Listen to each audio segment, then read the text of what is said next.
비현실적이고 무모한 일로 보일지라도 라는 제목으로 말씀 전하겠습니다. 오늘 이 본문 말씀은 미디안 정복 전쟁에 대한 내용을 기록하고 있습니다.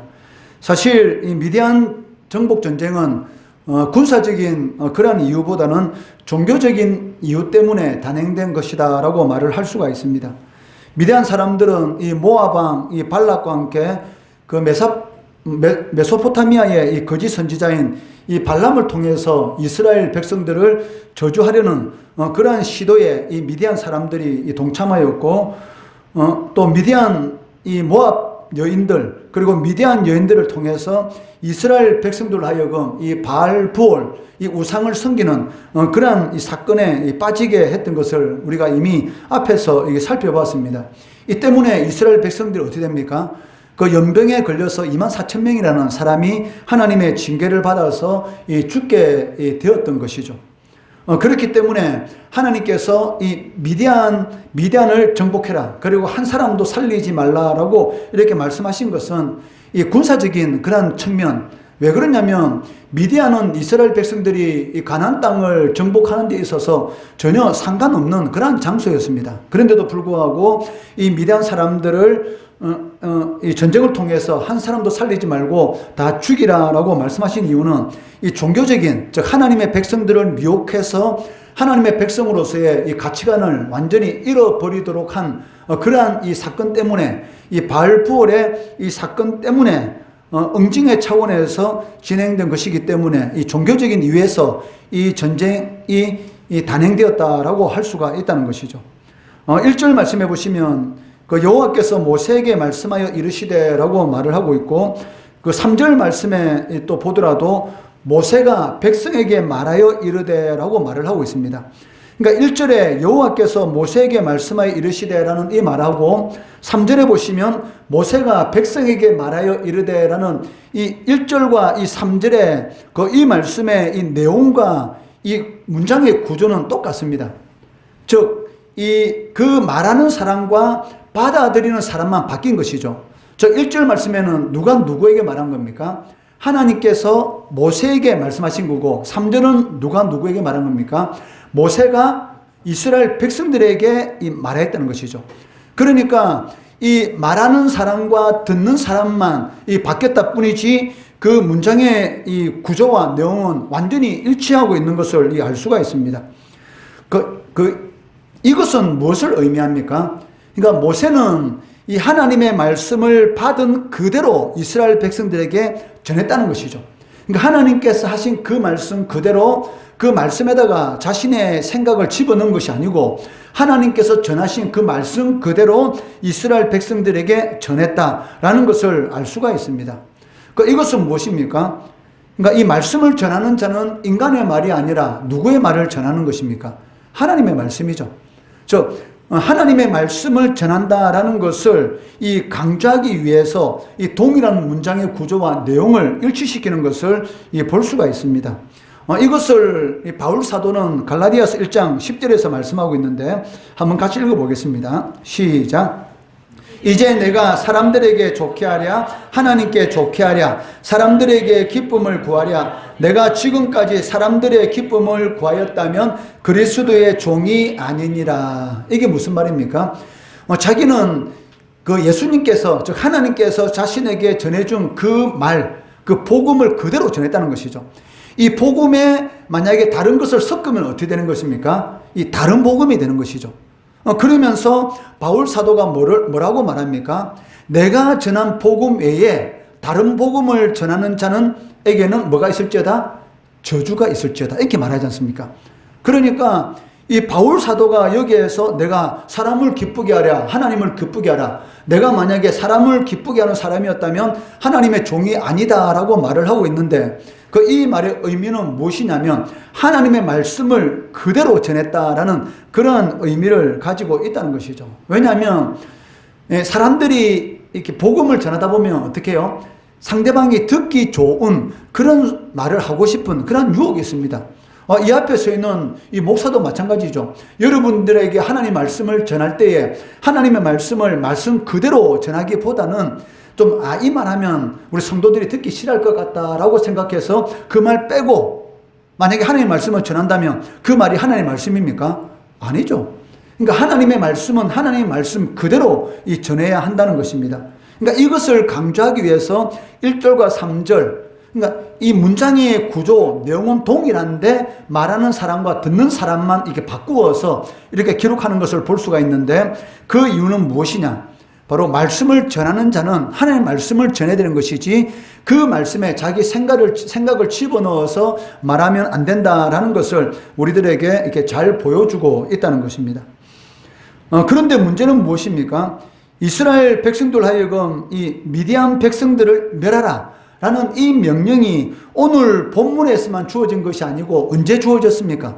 바로 바알부올 사건. 이스라엘 백성들이 이 미디안 여인, 이 모압 여인들의 이 미혹에 속아서 그들의 이 제사에 참여하고 그리고 우상 섬기는 그러한 죄를 지었을 때에 하나님께서 이미 앞에서 이 미디안을 완전히 멸하라라고 말씀한 것을 볼 수가 있습니다. 민수기 25장 17절 말씀 같이 읽습니다. 시작. 미디안인들을 대적하여 그들을 치라. 이미 그 이스라엘 백성들이 이 바알부올에서 이 바알부올을 섬긴 그 우상 숭배한 그 사건 때문에 이미 24,000명이 이 연병에 의해서 하나님의 징계로 죽고 난 그 이후에 이 미디안을 완전히 침멸해라라는 그런 명령이 주어졌던 것이죠. 그리고 오늘 다시 반복해서 하나님께서 이스라엘 백성들에게 명령 내리는 것을 볼 수가 있습니다. 그런데 여러분 한번 생각해 보세요. 하나님은 무엇이라? 하나님은 사랑이시라. God is love 이렇게 말하잖아요. 하나님은 사랑이시라. 근데 하나님은 사랑이신데 그 사랑이신 하나님께서 원수를 갚으라 이렇게 말씀을 하고 있다는 것이죠. 이 말씀이 좀 뭔가 좀 그 이상한 말씀 같이 들리지 않습니까?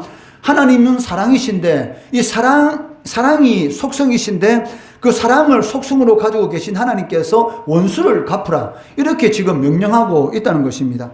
2절 말씀 같이 읽어볼게요. 시작. 이스라엘 자손의 원수를 미디안에게 갚으라. 그 후에 내가 내 조상에게로 돌아가리라. 즉 하나님께서 원수를 갚으라라고 명령하고 있는데 이러한 명령은 그 하나님의 사랑의 성품에 비추어 볼 때 어떻게 보면은 이 상충되는 것 같은 그런 이 느낌을 받습니다. 그렇지만 하나님께서 미디안에게 원수를 갚으라라고 이렇게 말씀하신 그것은 무엇입니까? 그것은 이 하나님의 사랑의 속성에 이렇게 어긋나는 그런 말씀이 아니란 것이죠. 왜냐하면 이것은 이 종교적인 문제입니다.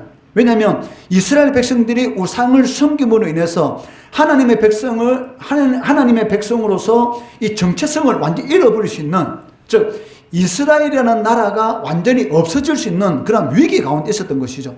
그렇기 때문에 그러한 이 종교적인 이러한 하나님의 백성으로서의 심각한 위기를 원인을 제공한 그 원인을 제공하라는 것이죠. 왜? 이스라엘 백성들은 어디로 가야 됩니까?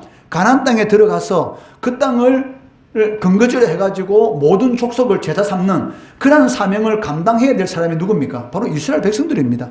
그래서 선민, 택한 백성 이렇게 말을 하지 않습니까?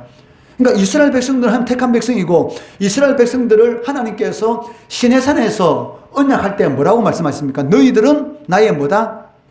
제사장 나라다 이렇게 말하지 않습니까? 제사장이 하는 일이 무엇입니까? 믿지 않는 사람들을 하나님 앞으로 인도하는 것, 하나님과 사람 사이에 이 중간에서 중보 역할을 하는 사람들이 누구냐면 바로 제사장이죠. 그러니까 하나님이 어떤 분이신가를 알도록 그 중간 역할을 하는 사람이 제사장인데 이스라엘 백성들은 가나안 땅에 들어가서 그곳에서 이 제사장의 역할을 감당해야 되는 것이죠. 우리나라도 마찬가지지만 우리나라는 어떻습니까? 이 삼면이 바다잖아요. 왜? 만약에 저 태평양을 가려고 하면 보통 우리나라가 제일 좋은 위치에 있지 않습니까? 그죠? 그러니까 이것이 뭐냐면, 그러니까 군사적으로 보더라도 상당히 요충지 중요한 곳이죠. 이스라엘 땅도 마찬가지였습니다. 이스라엘 땅도 이 팔레스타인 이 땅을 정복하고 육지, 저 메소포타미아라든지 그쪽으로 진격하기 위해서는 어떻게 해야 돼요? 이 이스라엘 땅을 거쳐가야 되는 것이죠. 또 애굽, 이집트가 저 위에 있는 윗지방에 있는 시리아라든지 그 위에 있는 나라들을 정복하기 위해서는 어느 나라 땅을 지나가야 됩니까? 바로 이스라엘 땅을 지나가야 되는 것이죠. 그러니까 상당히 이 요충지였기 때문에 이 요충지에서 제사장의 제사장의 이 나라로서의 그 사명을 감당하도록 하기 위해서 하나님께서 이스라엘 백성들을 이 가나안 땅, 지금으로 말하면 이스라엘 땅으로 이렇게 보내신 것이죠. 그런데 이 지금 가나안 땅을 눈앞에 두고 이 모압 평지에 지금 이스라엘 백성이 있습니다. 모압 평지에 있고 바로 앞에는 뭐가 있어요? 요단강이 흐르고, 그리고 딱 건너가면 뭐가 기다리고 있습니까? 가나안 땅인데 여리고성이 딱 기다리고 있죠. 그래서 이 성경을 보면 여리고 맞은편 모압 평지에 이렇게 항상 기록되고 있어요. 왜? 이스라엘 백성들이 있는 곳에서 요단강을 딱 건너면 바로 딱 마주하는 성이 어떤 성이냐면 여리고 성이기 때문입니다. 그러니까 이스라엘 백성들은 이 가나안 땅에 들어가서 제사장으로서의 그 사명을 감당해야 하는 것이죠. 그런데 지금 어떻게 됐습니까? 이 모압 평지에 있을 때 이 모압 여인들 그리고 미디안 여인들이 서로 어떻게 해요? 이렇게 이 합작을 해가지고 이스라엘 백성들을 미혹한 것이죠. 남자들이 와가지고 그 바알불 앞에 와서 이 제사를 드리고, 그리고 그 여인들과 음행하고, 그로 인해서 이 바알을 섬기는 우상 숭배의 죄를 짓게 되었던 것이죠. 이스라엘 백성들 하나님을 섬겨야 되는데 우상을 섬기게 되면 어떻게 되겠습니까? 정체성이 없어지는 것이죠. 여러분들이 하나님을 섬겨야 되는데 만약에 예를 들어서 절에 가서 부처 앞에 가가지고 석가모니 그 앞에 가가지고 부처상 앞에서 절을 한다. 그럼 어떻게 되는 겁니까? 하나님의 백성으로서의 정체성을 완전히 잃어버린 거잖아요. 하나님 앞에 와서 예배드리고 어떤 문제가 있으면 누가 앞에 기도해야 됩니까? 하나님께 기도해야 되는데 무당 찾아가 구태요. 그러면 어떻게 되겠습니까? 하나님의 백성으로서의 정체성을 완전히 잃어버린 것이죠. 그러한 일을 이스라엘 백성들이 했다는 것이죠. 그렇기 때문에 그 원인을 제공한 하나님의 백성으로서의 이 정체성을 완전히 잊어버릴 수 있는 심각한 위기 가운데에서 이 미디안 족속을 완전히 멸하라 라고 하나님께서 명령하는 것을 이렇게 우리가 볼 수가 있다는 것입니다. 그리고 2절 말씀해 보시면 이 주목해야 될 그 단어가 있는데, 내가 내 조상에게로 돌아가리라 라고 이렇게 말을 하고 있습니다. 2절 말씀해 보시면 모세에게 명령하고 있는데 미디안을 쳐부숴라, 미디안을 진멸하라. 그 이후에 모세는 너는 어떻게 된다? 죽을 것이다. 내 조상에게로 돌아갈 것이다 라고 말을 하고 있습니다. 여기 돌아가리라 라는 이 말은 히브리 원어로 보면은 이 아사프라는 그 단어를 사용하고 있습니다. 그 이 아사프라는 이 단어가 어떤 의미가 있느냐면 추수 때에 이 곡식을 이렇게 모은다, 거둔다라는 그런 의미가 있어요. 일반적으로 이 사람들은 이 죽음이라는 것은 뭐라고 생각했습니까? 죽음은 끝이다. 즉, 보통 사람들은 죽음을 이 소멸이라는 그러한 이 개념으로 생각하죠. 죽으면 끝이다. 그러니까 믿지 않는 사람들은 죽음은 끝이기 때문에 살아있을 때 내가 하고 싶은 거 마음대로 다 하다가 살다가 죽음은 끝이다 생각하고 있는데, 성경은 뭐라고 말합니까? 죽음은 끝이다? 성경은 아니다. 한 번 죽는 것은 하나님께서 정하신 것이요, 그 이후에는 뭐다? 심판이 있느니라, 이렇게 말씀하고 있죠. 그러니까 유대인들은 이 죽음이라는 것은 이방인들이 생각하는 소멸이라는 개념하고 완전히 다릅니다. 그러니까 유대인들에게 있어서 이 죽음이라는 것은 무엇입니까? 아사프, 즉 추수 때에 곡식을 거두어서 창고에 모으는 것처럼 이 죽음 이후에는 이 새로운 삶을 시작하는 그런 새로운 차원의 삶이 기다리고 있다라는 그러한 관념을 가지고 있다는 것이죠. 그렇기 때문에 오늘 이 2절 말씀에 보시면 하나님께서 뭐라고 말합니까? 내가 내 조상에게로 돌아가리라. 그러니까 그걸로 끝나는 게 아니고 추수 때에 곡식을 거두는 것처럼 새로운 삶이 기다리고 있다라는 그런 의미로서 이 돌아가리라, 이 아사프라는 이 단어를 사용하고 있는 것을 볼 수가 있습니다. 이것은 신약에서 예수님이 천국 비유를 하는 것을 볼 수가 있는데, 천국 비유 보면 어떤 내용입니까? 추수 때에 알곡은 어떻게 합니까? 거두어서 곳간에 쌓아두고, 가라지는 어떻게 해요? 거두어서 다 불태워 없애지는 것이죠. 가라지가 무엇입니까? 안에 아무것도 없는 거, 필요 없는 거, 그런 것을 거두어가지고 전부 다 불에 태워 없어질 것이다 라고 말하는 것을 볼 수가 있습니다. 마태복음 13장 30절 말씀 같이 읽어볼게요. 시작. 둘 다 추수 때까지 함께 자라게 두라. 추수 때에 내가 추수꾼들에게 말하기를 가라지는 먼저 거두어 불사르게 단으로 묶고 곡식은 모아 내 곳간에 넣어라. 추수 때는 무엇입니까? 예수님께서 재림하실 때 믿는 자들은 어떻게 해요? 하나님의 나라로 모으는 것이죠. 모은다. 아사프. 모으는 것이고, 하나님의 백성 아닌 믿지 않는 자들은 어떻게? 영원한 불사르게, 영원한 지옥 형벌, 영원한 불못으로 던짐을 당하게 될 것이다 라고 말씀하고 있다는 것이죠. 그렇기 때문에 히브리서에 보면 그 성도가 죽은 뒤에는 이 허다한 정인들, 많은 사람들을 만나게 된다라고 기록하고 있습니다. 히브리서 12장 1절 말씀 같이 읽어볼게요. 시작. 이러므로 우리에게 구름같이 둘러싼 허다한 정인들이 있으니 모든 무거운 것과 얽매이기 쉬운 죄를 벗어버리고 인내로서 우리 앞에 당한 경주를 하며. 그러니까 우리에게는 뭐가 있습니까? 구름같이 둘러싼 허다한 정은 수많은 정인들이 우리를 기다리고 있다. 그러니까 성도들이 죽은 이후에 내 혼자 있는 것이 아니고 우리보다 먼저 죽은 그 믿음의 수많은 사람들이 우리를 기다리고 있다라고 이렇게 말을 하고 있다는 것이죠. 이것은 모세가 죽은 뒤에 자신의 조상, 내 조상에게로 돌아가리라. 모세가 죽은 뒤에 먼저 믿음의 선진들, 이 조상들을 만나는 것처럼 우리들도 죽은 이후에 누구를 만나게 될까요? 모세를 비롯해서 다윗을 비롯해서 많은 믿음의 선진들을 만나게 되는 것이죠. 정인들. 그래, 너무 수고해서 예수 믿는 것 때문에 자존심 상한 일도 많았지. 예수 믿는 것 때문에 괜히 억울한 일도 있었지. 예수 믿는 것 때문에 경제적으로 손해도 좀 봤지. 내가 정인이야. 수많은 정인들을 만나게 되는 것이죠. 그러므로 인해서 거기에서 세상하고는 비교될 수 없는 그러한 참 평안, 그 영화의 단계에 이르게 된다라고 말을 하고 있다는 것입니다. 모세를 포함해서 믿음의 선진들이 기다리고 있는 그곳은 어떤 곳입니까? 바로 하나님이 계신 곳이고 영원한 생명이 있는 그러한 영화로운 곳이다라고 성경은 말씀하고 있습니다. 그런데 오늘 이 본문 6절 말씀해 보시면 그 하나님께서는 전쟁하는데 필요 없는 것을 반드시 챙기고 나가라 이렇게 말씀하고 계세요. 6절 말씀 같이 읽어볼게요. 시작. 모세가 각 지파에 1000명씩 싸움에 보내되 제사장 엘르아살의 아들 비나스에게 성소의 기구와 신호나팔을 둘러서 그들과 함께 전쟁에서 보내매. 여러분 6절 말씀에 한번 보세요. 이 나팔은 필요하죠. 왜? 공격하라. 그리고 물러나라. 이렇게 하기 위해서 나팔 소리로 이 전쟁의 신호를 보내지 않습니까? 일단 나팔은 필요합니다. 그런데 성소의 기구 무엇인가는 몰라요.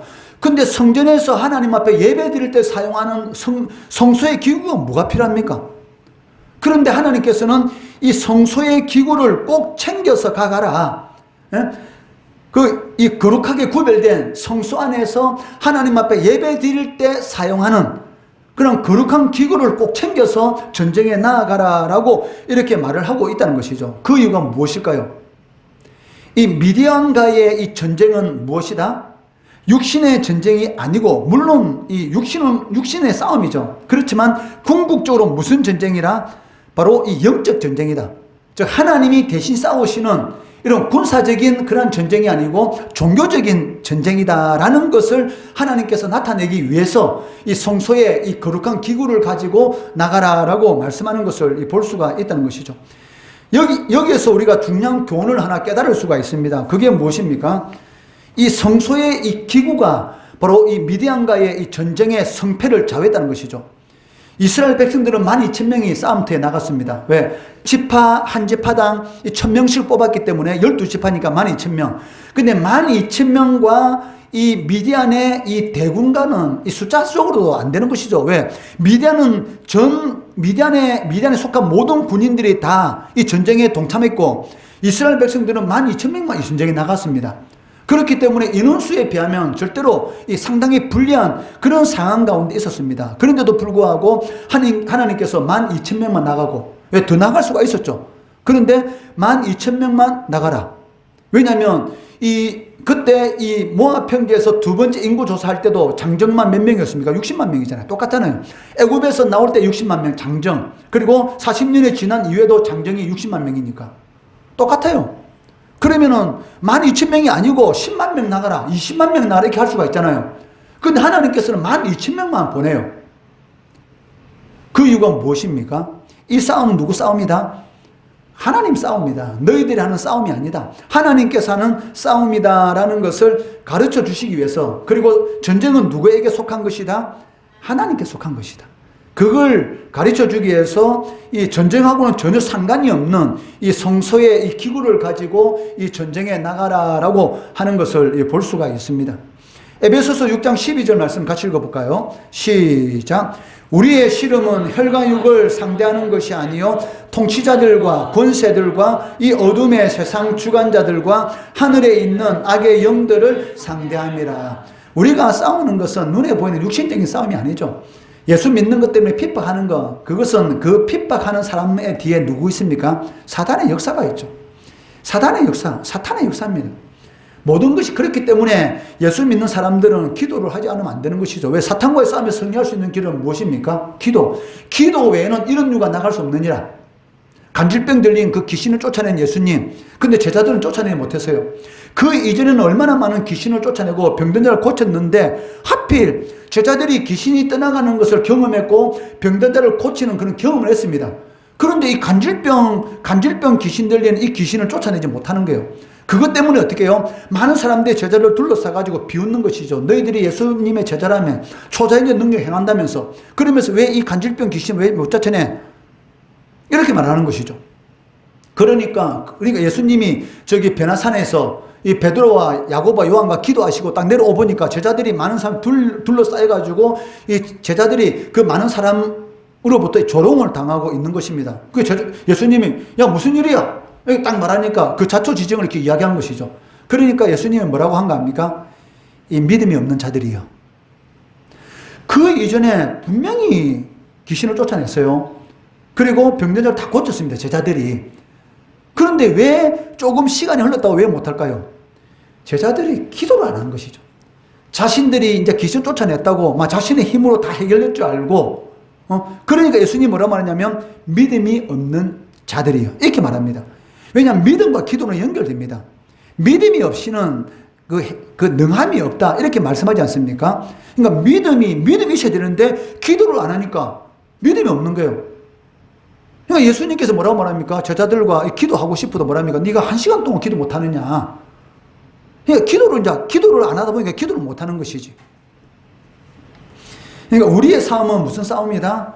이 공중 권세 잡은 자 사탄과의 악한 영들과의 싸움입니다. 그렇기 때문에 기도하지 않으면 언제든지 우리도 넘어질 수가 있다는 것이죠. 이런 전쟁과는 무관한 하나님의 명령에 순종해서 이스라엘 백성들 성수의 기구를 가지고 이 12,000명이라는 적은 숫자로 미디안 대군을 맞이했습니다. 그 결과는 무엇입니까? 7절 8절 한번 같이 읽어볼게요. 시작. 그들이 여호와께서 모세에게 명령하신 대로 미디안을 쳐서 남자를 다 죽였고 그 죽인 자 외에 미디안의 5왕을 죽였으니 미디안의 왕들은 에위와 레겐과 수르와 후르와 레바이며 또 부올의 아들 발람을 칼로 죽였더라. 여기에서 발람이 죽게 되는 거죠. 거짓 선지자 발람. 이 발람이 분명히 하나님께서 가지 말라고 했잖아요. 이 발락 왕이 너를 데리고 올 건데 데리고 왔을 때 가지 마라. 이렇게 말하는데도 그 발락 왕이 검은 보아 준다니까 어떻게 해요? 이 나귀 타고 가다가 이 나귀에게 이 욕 들어문 사람, 이 세상에서 나귀한테 욕을 얻어문 사람은 한 사람밖에 없습니다. 누굽니까? 발람 선지자. 나귀 타고 들어가다가 어떻게 해요? 자꾸 이렇게 이 나귀가 갑자기 자꾸 이렇게 구석 쪽으로 이렇게 모는 거예요. 그러다가 이 발람이 어떻게 됩니까? 자기 다리가 구석에 끼고, 그리고 심지어는 이렇게 그 나귀에서 이렇게 넘어지는 그런 일가 일어나니까 이 나귀를 이렇게 몇 초를 때린 겁니다. 그러니까 이 천사가 나귀 입을 딱 열어줘가지고 말하잖아요.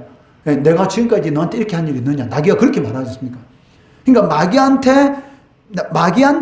나귀한테 이렇게 이 질책을 받은 세상에 단 한 사람이 있었습니다. 누구? 발람. 근데 이 발람이 결국은 이 모압 여인들에게 이 방법을 제시한 것이죠. 이 발볼 사건. 이렇게 하면 이스라엘 사람들이 넘어갈 것이다. 이스라엘 남자들이 넘어갈 것이다. 이스라엘 남자들을 불러가지고 어떻게 음행하고 그리고 이 발 앞에 제사하도록 하면 된다. 이런 방법을 제공한 자가 누구였냐면 이 발람이었습니다. 그래서 이 전쟁에서 누구도 죽게 돼요? 이 발람도 결국은 이렇게 죽게 되는 것이죠. 이런 사실은 그 인간의 눈으로는 이 비상식적이고 그리고 이 무모한 일로 보이는 그런 일들이 있습니다. 그렇지만 하나님 안에서는 어떻습니까? 비현실적이고 무한 일이라 할지라도 하나님 안에서는 해결되지 않는 일이 없다는 것이죠. 무엇을 통해서? 기도를 통해서, 무엇을 통해서? 하나님의 말씀에 순종하는 그러한 삶을 통해서 이런 모든 일들이 이루어지는 것을 볼 수가 있습니다. 이것을 꼭 믿으시기 바랍니다. 하나님의 말씀은 능치 못하심이 없다라고 말씀하셨고, 여러분들이 말씀대로 살아가면 반드시 여러분 삶 가운데 생각지도 못했던 그런 초자연적인 역사가 많이 나타나요. 사실은 그것은 나도 체험을 많이 했고 우리 사모도 체험을 많이 했고, 기도하면 하나님께서 아기가 들어서지 않았는데 5년 만에 아기도 주시고, 그게 성은이 형이잖아. 성은이 형 5년 만에 낳았거든. 5년 동안 아기 안 들었어. 근데 기도하니까 들어서는 거야. 그렇기 때문에 여러분들 이 기도의 능력은 무한한 겁니다. 그러니까 하나님의 말씀에 순종하는 그런 삶을 살아가게 되면 반드시 하나님께서 초자연적인 그런 역사를 일으킨다는 것이죠. 이것을 꼭 명심하시고 하나님의 말씀에 순종해서 승리하는 성도 되시기를 주의 이름으로 축원합니다.